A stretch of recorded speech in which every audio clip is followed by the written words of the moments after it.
Since it's just that type of day, we're doing it. We're doing episode 6.5, Tangent of a Tangent. I mentioned I didn't learn this shit in school. This is just intuitive. Okay. I don't think I've definitively talked about what I did and did not learn in school. So here it is. Um, not even sure where to start. I guess we'll start with okay,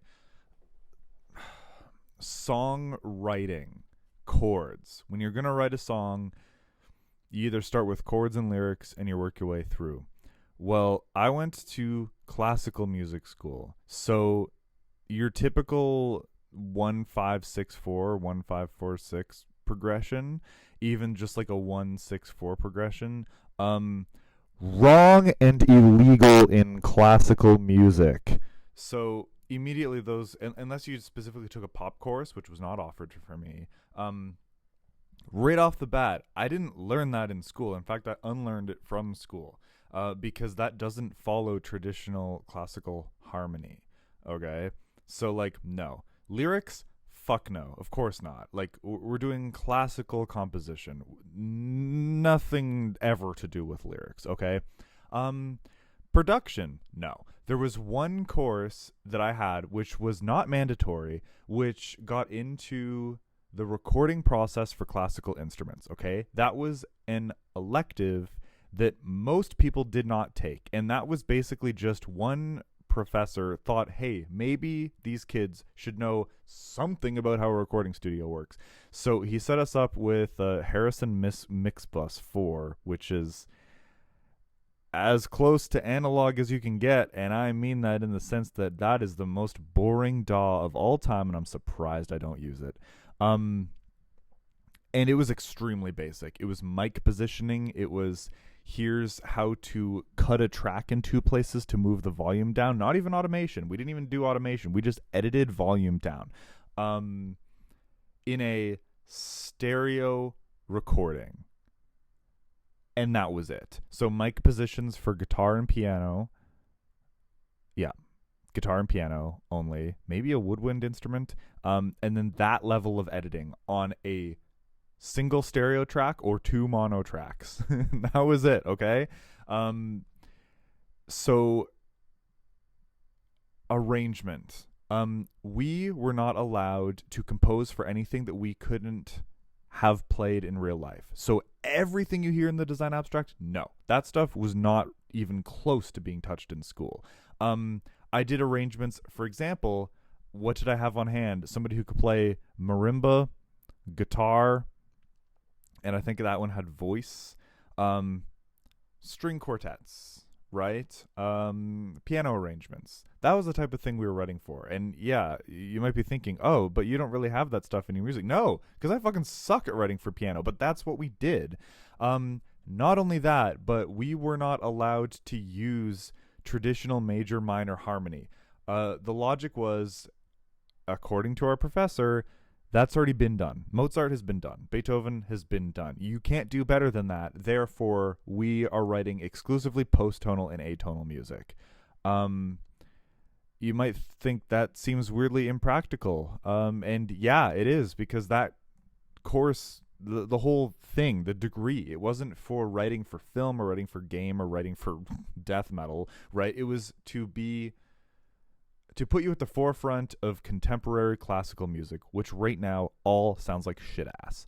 So none of that stuff, okay? So the arrangements that you hear in the design abstract, even though I follow classical rules, I wouldn't have even been allowed to turn them in as projects because they were considered electronic music, right? Because I didn't record a full orchestra because we didn't have one. We weren't allowed to write for one because nobody was going to play it. Which fair, but it was kind of shitty for my situation. So we learned analysis, right? Here's a Beethoven piano sonata. Here's the different sections of which, here's an antecedent and consequent phrase, and then this phrase turns into this sort of structure for sure. In music theory, we learned all sorts of harmony, as well as all harmony really comes down to is how you're moving between the notes, right? You hear the parallel fifths are evil and no parallel octaves and that stuff. The reason for that is just because it sounds weaker when you do it. And yes, there are exceptions. There are always exceptions. That was the vast majority of what we did in school. All of our theory stuff really came down to voice leading. All classical harmony really comes down to voice leading, analysis and voice leading. What is this thing and how does it go to the next thing? It's funny because Logan will ask me all these like really specific questions about music theory, and I think he's learned by now the answer is literally always it depends on the context, because everything is contextual.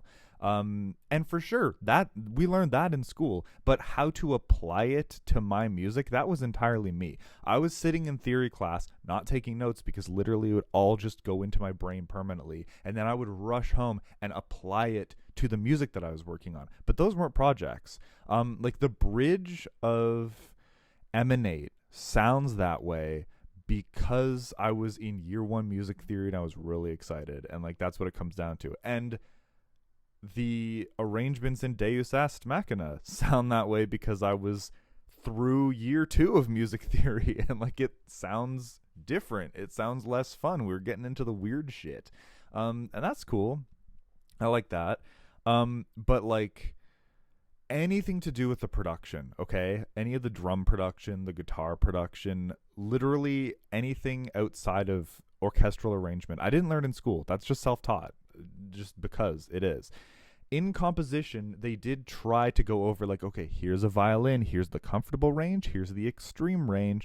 But we didn't do it for every instrument. We just ran out of time. There just wasn't enough. So I had to take that on my own to learn, okay, here's how to write for these various instruments in a way that isn't batshit insane. And like, I care less so now because we really do sort of treat the orchestral stuff as just like a string patch. I don't really get into like writing proper orchestral stuff. I used to write it in a way that if somebody was like, hey, you fucking poser with your fake electronic orchestra, get a real orchestra to play it. And I would be like, okay, if you pay for it. And then if they did, that arrangement would be ready to go. Like Emanate could have just been performed because it was written for an orchestra in those parts. I stopped doing that when it became abundantly clear that none of my shit will ever be performed by a real orchestra. So now I just do it the most efficient and easy way possible. To the point where like most people aren't going to know the difference anyway. So it's just string patches. None of that was learned in school. Tell you what, it was just the functional harmony that I took away from that. So like the way the chord progressions go and the way that certain chords resolve to other chords, the way certain voices move, the way that if you have one chord like a fifth, the dominant that leads to the tonic in a resolution, putting the third of the chord. So if we're in C minor, putting like that B natural going to a C instead of putting that D going to an E flat. The latter sounds less final than the former. And I do that on purpose. That I learned in school. I probably could have figured it out on my own, but I did learn it in school. The other big thing was that they kicked our fucking asses at like ear training. So when I went into school, like if I had a guitar and I was trying to play a melody, it would take me an hour if I learned it at all. Okay, that's how bad I was. Every single week we did keyboard harmony, we did sight singing, and we did transcribing. Okay, so the first one would be the series of keyboard exercises wherein you had to look at a part or look at a couple parts and play them in a different key than the one that was there. You had to transpose it on the fly. And these were typically like string quartet reductions or Bach chorales, that you would, you'd have a certain amount of keys that you would be transcribing to, but you didn't know which one it was and you just had to do it, right? Sight singing is what it sounds like. We had these exercise books where we would have a reference starting note and then we would have to sing through a phrase just seeing the sheet music. And again, that was not for the tests, those were not practiced. You just had to do it. And then transcribing in the later years, like the end of year 2, that was, here's a 4-part Bach chorale, say 8 to 16 bars. Here's the first 4 notes. Then they just play it, and you just have to write it down in the full staff, okay? So like 4 voices over the grand staff, and you just did that by ear. They would play it maybe 6 times. That, I hated it, obviously, but that is what made me the musician that I am.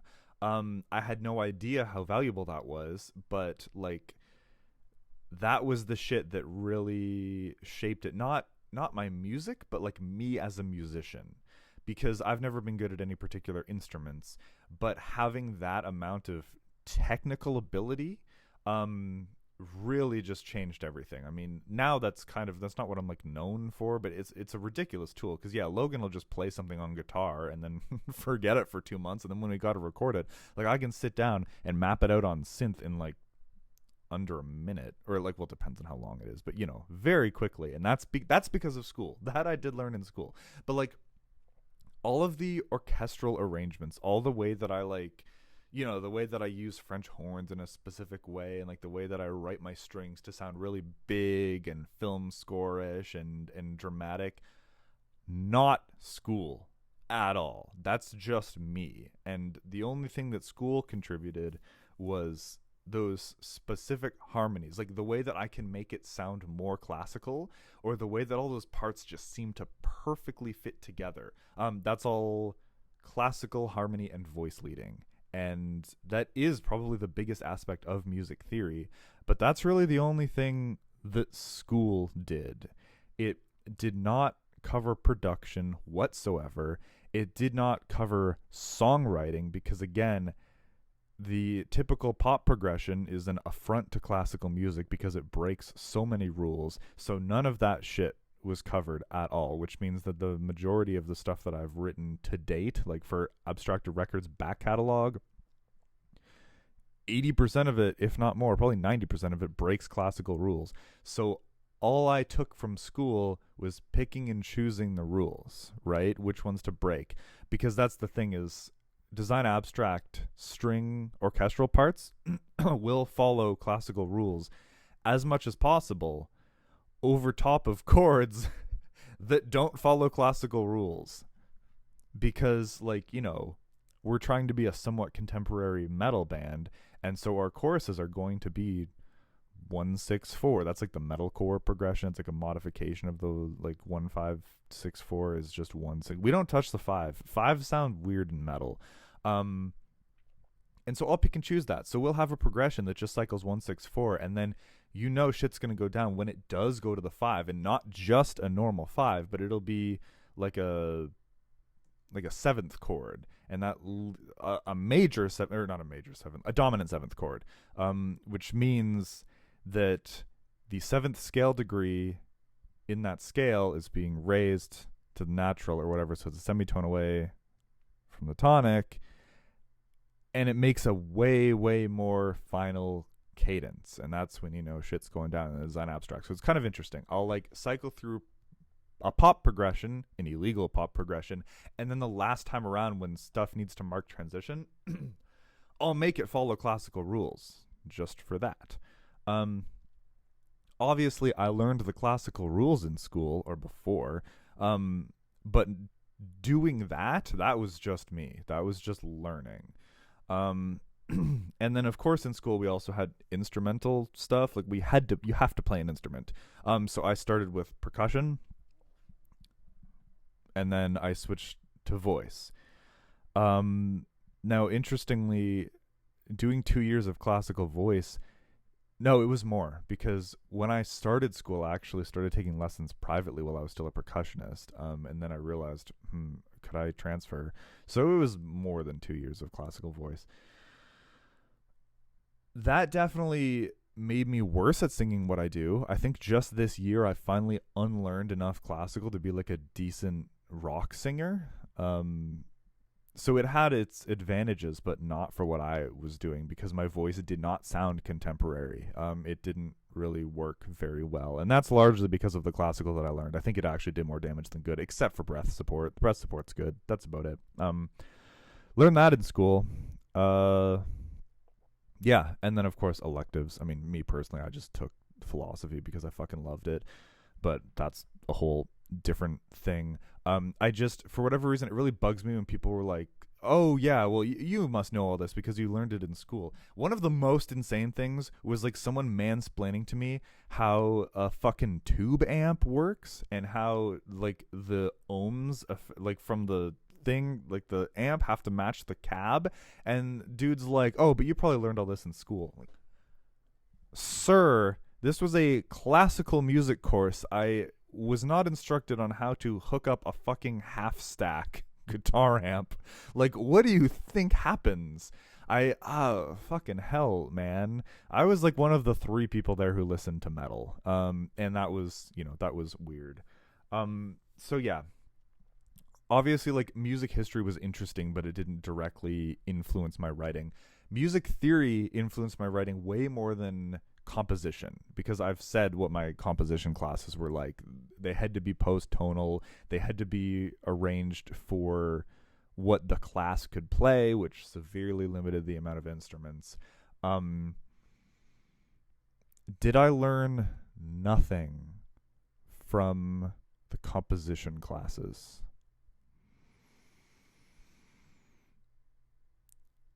From a practical standpoint, I learned nothing, okay? From an academic perspective, okay, yeah, I learned Messian modes, and I learned how to, like tone pitch collections and stuff. So it's like, okay, Debussy, I really like Debussy. To sound Debussy-esque, you use specific post-tonal techniques, not atonal, but post-tonal techniques. And yes, learning those made me able to write slightly more Debussy-esque stuff.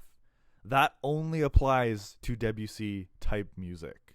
Like, that doesn't apply for, oh, if you want to sound more like Beethoven, do this. Oh, if you want to sound more like Cage, do this. No. I'm just specifically talking about Debussy and nothing else. And I guess Messiaen himself.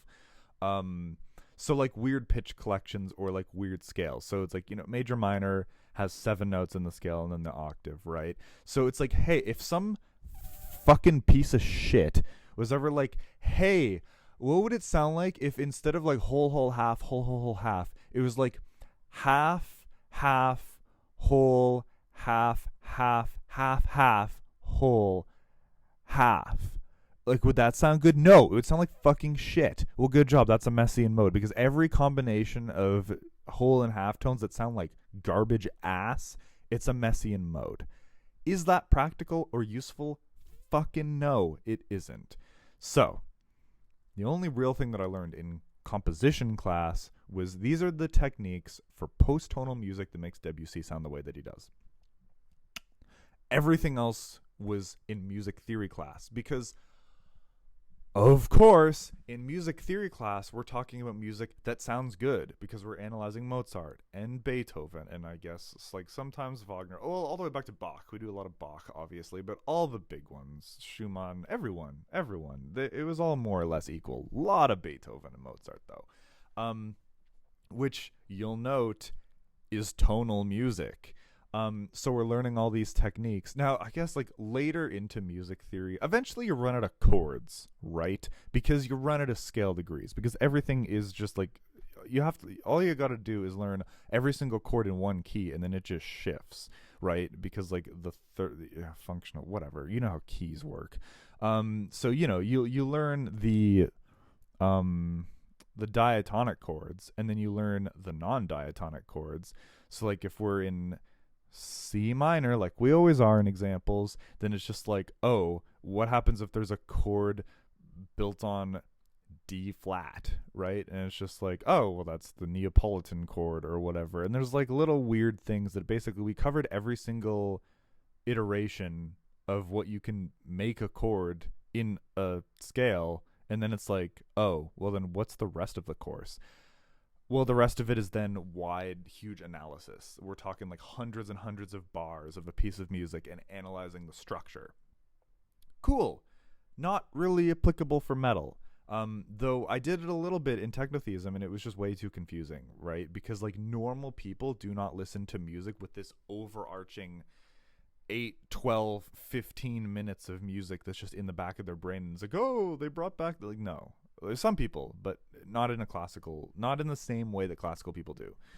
So, but that was still music theory class. And so, yeah, I learned shit like that.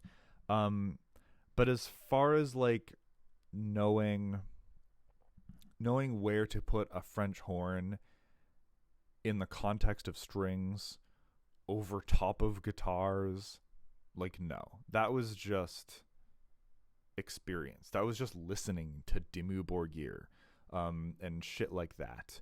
And just knowing what I can get out of the samples and the writing that I use.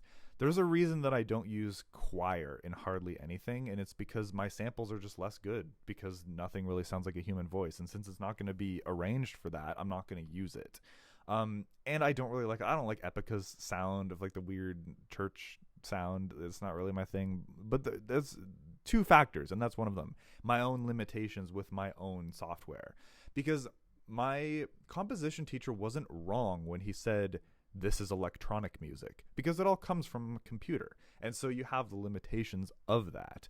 And I'm not going to shell out a shit ton of money for choirs when I don't really like the sound anyway, but you'll hear less of it in my music than a lot of people would like, just because I don't have that available to me like I do strings and brass, and especially percussion, and woodwinds, of course. Yeah, knowing what to use where in terms of arrangements, absolutely not covered in school whatsoever. Recording it and producing it, not covered in school whatsoever. Artistically breaking the rules of classical music, which was covered in school, in order to have this sort of blend that we do, where we have orchestra or like classical sounding things, but then we also have pop choruses, not covered in school. Knowing how to arrange said orchestral sections over top of those rule-breaking chords, absolutely covered in school, just not hands-on directly, extrapolated from school. Yeah. So, like, if you're trying to write music like this, do not think that getting a degree or part of a degree in music theory or composition is going to fucking help, because it didn't. Everything that I learned, I could have just learned on my own. And the most valuable shit that I did learn is stuff that most people already have, which is that innate musicianship, the relative pitch, the being able to hear something and instantly play it, or being able to play along with something in a key right away. Most people I know who are like super into their instrument, they can already do that. For me, I couldn't, and I didn't do that, because at the core, I'm always a composer more than an instrumentalist or a musician. So for me, that's how I needed to get my ass kicked, and I was struggling. I went to EAs, like TAs, like lots of times, being like, I can't do this. I can't fucking do this. I'm freaking out. Like, I'm not doing well. I'm way behind everyone else. And every time they were like, you're not that far behind. It's like, okay, then why is it that these fuckers can pick up an instrument and be able to play something in a key and I can't? It's, I don't know, whatever. It's get into like the weird differences between classical people, the most of which would be like, they couldn't improvise for shit. If someone just said play something for fun, they would like freeze up and be like, what the fuck do you mean? That's fun. We're not going to get into that. Yeah, I think that probably pretty much covers everything. As always, I've got one more thing, which is many years ago, there's a recording studio nearby enough, one of the biggest independent recording studios in Canada. Okay. And the man who runs it, one Siegfried Meyer, he started doing this thing where it's essentially a course, a master class, some shit like that, where you sit in on the production of a song, start to finish. You get there when the band gets there. You watch them set up. You watch the recording process happen all the way through till the final master, and then you go home. That course for production was way more helpful than anything else I learned more there than any amount of YouTube tutorials. And the thing with it is that when you're starting out on production, you're always going to assume, oh man, this sounds so good. They must be doing all this different shit to it. So like you look at your plugin signal chains and there's like 10 plugins because that's what they've got to be doing because it sounds so good. And it's like what you learn is that no, like you're picking the path of least resistance. When you have a good room and a good instrument and good musicians, there's almost nothing on it. And that was the biggest thing that I learned is like, okay, drums, drum bus. He had a couple compressors and you know, in your normal reverb and delay and stuff on a bus, and that was it. He didn't even put a compressor on the drum bus, I'm pretty sure. He just bust a bit of compression from that, like in sidechained or whatever. Not really sidechained, you know what I mean? Just like it was from the compression bus, and then he layered in samples of its own kit just for emphasis. But it was like that with everything. It was like he'd record through outboard gear, and then there would maybe be 2 or 3 plugins on the channel at absolute most. And I don't know about you guys, but for me, my early Logic sessions were like 10 plus effects on a channel. And like, to be fair, I was working with shittier stuff, so maybe you do need to correct it. But no, that wasn't it, of course. Everything, literally everything, had like 2 compressors on it when I started out. And it's like, what are they for? Well, I don't know. You got to compress it, right? You got like what? And it's like I didn't even know what they were doing, and I couldn't even hear it. And the funniest, shittiest thing is that I had the soft tube FET compressor, and it has a blend knob for dry. And for so many albums, I had it unknowingly turned all the way to dry, and I didn't even notice. Like, so clearly it wasn't doing much. And if I had to give advice, and nobody should listen to me for advice, but if for some reason you find yourself here and you're listening to me for advice, if you can find a local recording studio whose work you think sounds good, and just see if you can just sit in, even if you got to pay for it, because I paid for it.